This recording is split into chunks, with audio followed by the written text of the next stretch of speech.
Shalom to the sincere Akim and Akwafim of the elect. I want to give all praises, honor, and glory to Yahweh Bashem Yahweh Shai, and double honors to our elders and apostles. From Apostle Har on down, peace, blessings to you, brothers, doing this work in truth and in sincerity. All right, so this is Samat coming to you with a spirit, with another lesson. Let's jump right into it. This is Isaiah 24:4. The earth mourneth and fadeth away, the world languisheth and fadeth away. The haughty people of the earth do languish. All right, let's go to the next verse. It says, the earth is also defiled under the inhabitants thereof, because they have transgressed the laws, changed the ordinances, broken the everlasting covenant. All right. So what happens is the earth is mourning, all right, and it's languishing, and not just talking about the people of the earth, but the earth actually itself, you know, from the plants to the, all of the ecosystem, the plants, the water, the animals, the air, you know, everything is starting to degrade, you know, the weather is changing, here it is in, Philadelphia.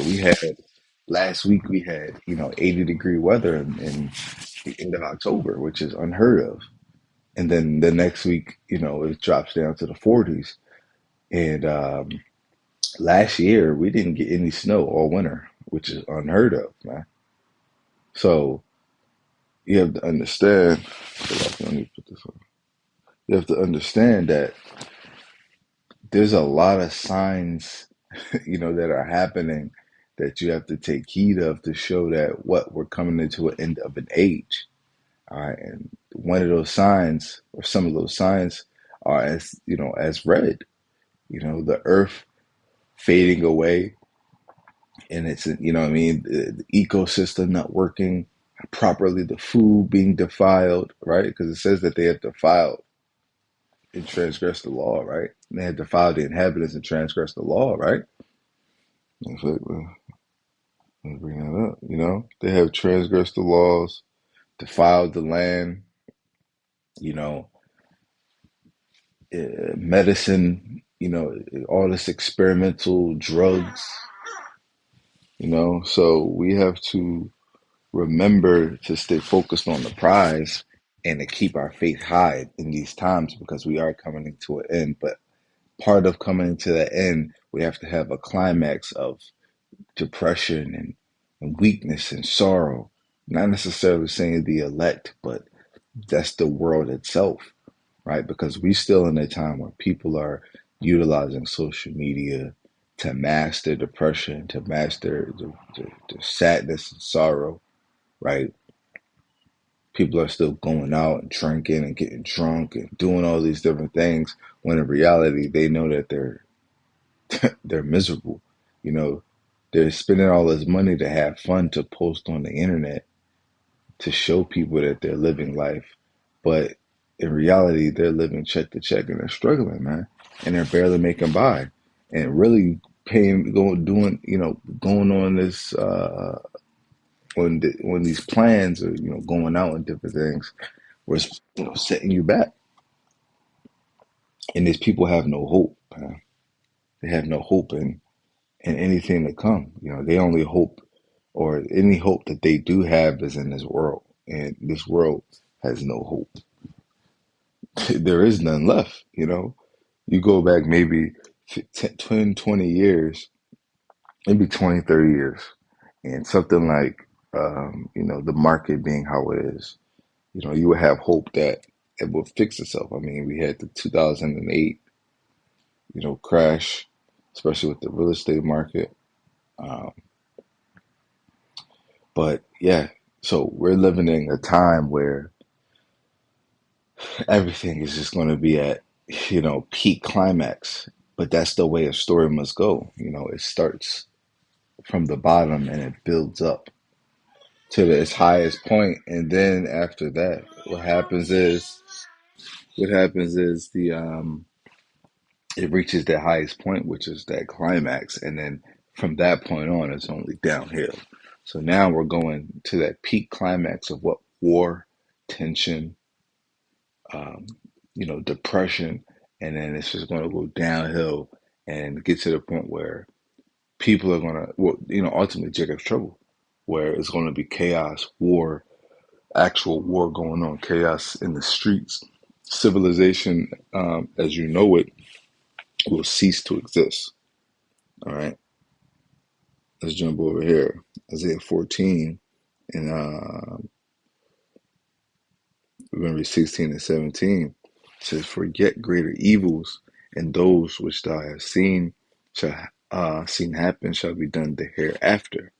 For look how much the world shall be weaker through age, so much the more shall evils increase upon them that dwell in the earth."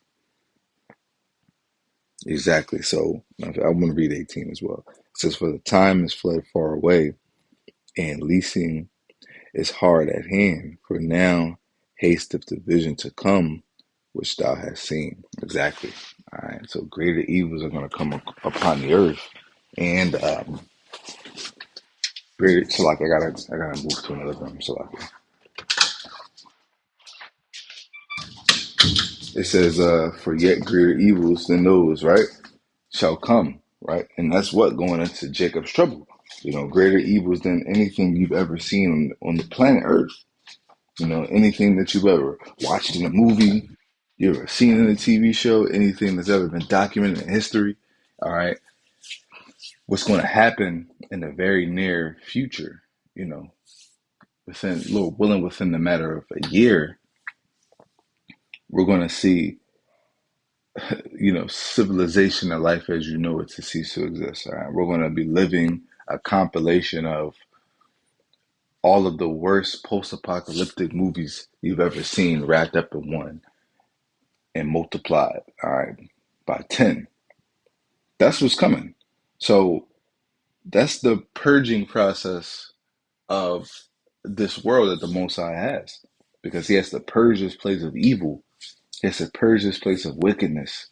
All right, He has to set the stage so that the Israelites can reign in the kingdom in righteousness for all eternity. Right, and it says what the earth or the world has grown weaker through age, because as time goes on, as long as the world is under wicked rulership, which we know that the earth was given to the hands of the wicked, right? Ruling under the spiritual demon Satan, Esau, Edom, and the influence of them onto the heathen nations. Through them, the earth will, if the Most High allowed it, right? If the Most High stood aside and didn't do anything, the earth will be destroyed. Right? Just like you've seen in many different movies where civilization and people themselves destroy the earth. Maybe not completely destroy it in a sense of mass, like the earth, the planet, or whatever you want to call it, the land actually gets destroyed, but rather life shall cease to exist. All right. The population will go from, whatever billion to maybe a few 100,000, maybe tens of thousands, man. Hey, you're talking about a neighborhood worth of people across the whole earth, man. So let's go over to Romans 8, right? Get into the mindset that we ought to be in, being as though the times that we're in and having this knowledge and truth, right?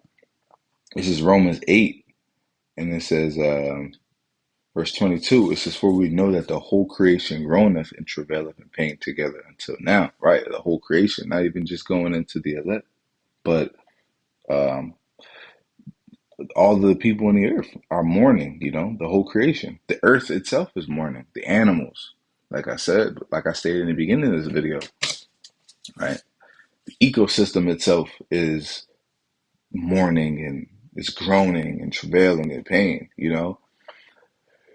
and even the heathen of this world, man, they're masking their depression or sorrow. Now you go to some of the countries, and some of these other countries may not necessarily have the same feelings because they're isolated from a lot of things that are going on in the world, because their land is under their jurisdiction, and so they have a lot more power over how their society is run, so they can have more of a contentful, satisfying society.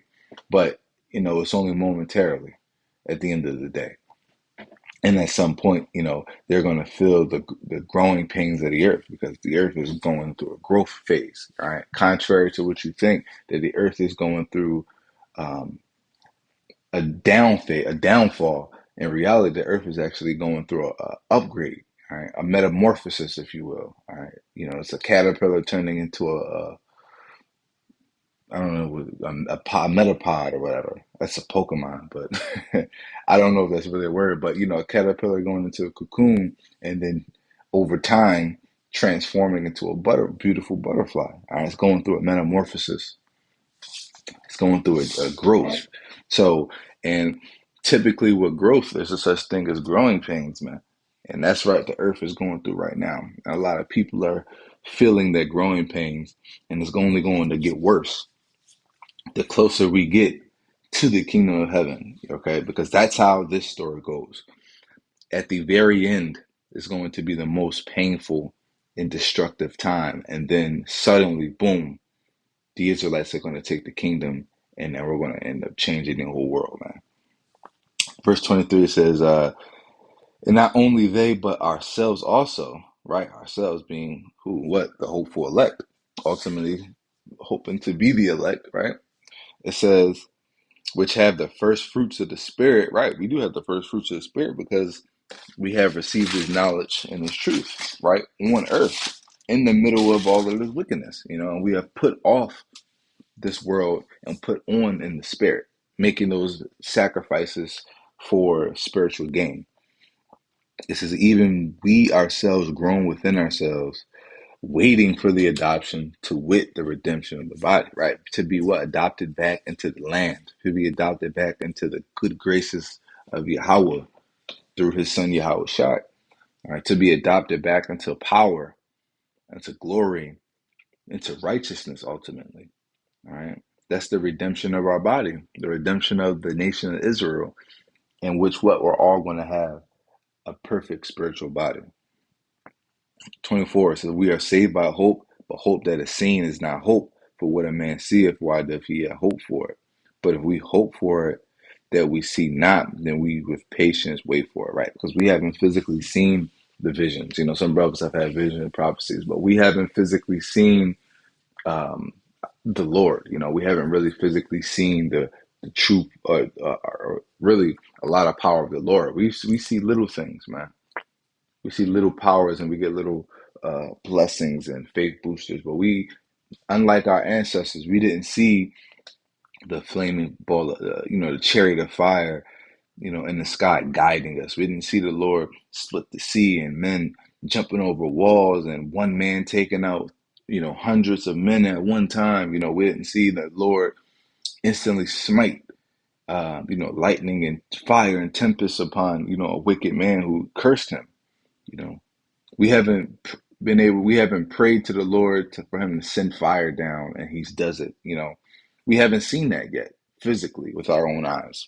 We've read about it through the scriptures as we were, ordained to, and we believed it. And that's what hope. That's hope that is not seen. We've read the prophecies of the kingdom. We've read of World War III and the chariots coming and Yahweh Shai coming in glory. We've read and we've meditated on those things, and we believe it, and we hope for it, and we patiently wait for it. All right. And through that patience, we suffer because we have to live in a wicked society. We have to live in an unjust society. All right. So we're going to finish off here in 2nd Ezra 6, and we're going to start at 7. It says, then answered I and said, what shall be the parting asunder of the times, or when shall the end of the first and the beginning of it that followeth? Right, what are the signs of the times? What are the signs of the end of this world? All right, when is that time going to come, and what is it going to look like? He said unto me, from Abraham unto Isaac, when Jacob and Esau were born of him, Jacob's hand first held the heel of Esau, right? Because Esau came out first, right? So Esau came out, essentially you could say Esau came out on top first. He was the firstborn, he was in charge, he was the first one up. But Jacob held the heel, And the hill symbolizes us taking him and pulling him down from his power, and us taking the ruler seat. But now we brought him down to the ground, and we're going to rise up to the top, and no one's going to be able to take us from our seat, our power seat. No one's going to be able to reach us. No one's even going to be able to see us. So you have to be able to see us to even reach us, to pull us down, man. We're going to be so far. We're going to be so far advanced, so far beyond anything these people could ever hope for or ever, you know, see, that their spirits are going to be completely crushed. And the only thing on their mind is going to be to serve the true power, Yahweh, his son Yahweh Shai, and the men he set up to be judges of the earth. And this is verse 9 to end it off. It says, "For Esau is the end of the world, and Jacob is the beginning of it that followeth." All right, very simple. Our time is coming. Esau is the end of this world. So at the end of this age, right? Not the end of the actual earth, but the end of an age, right? Because going into that world in the Greek would be um, eon, which means a time or an age, right? So this age of the Edomites and the heathen reigning and fighting worldwide is coming to an end, and it's going to be the rulership of the one true God, Yahweh, his son Yahweh Shai, and the men he set up to be judges of the earth, which are of the first fruits of the nation of Israel, ultimately or specifically the 144,000 men, 12,000 from each tribe. They shall be appointed as the judges of the earth. So, Lord willing, this video was edifying. Keep the faith, hold fast. Yahweh Shai is on his way. He's coming soon. All right. Remember, the Most High is long suffering, but he will not forget our labor of love, and he is not unrighteous to ignore and disobey his promise.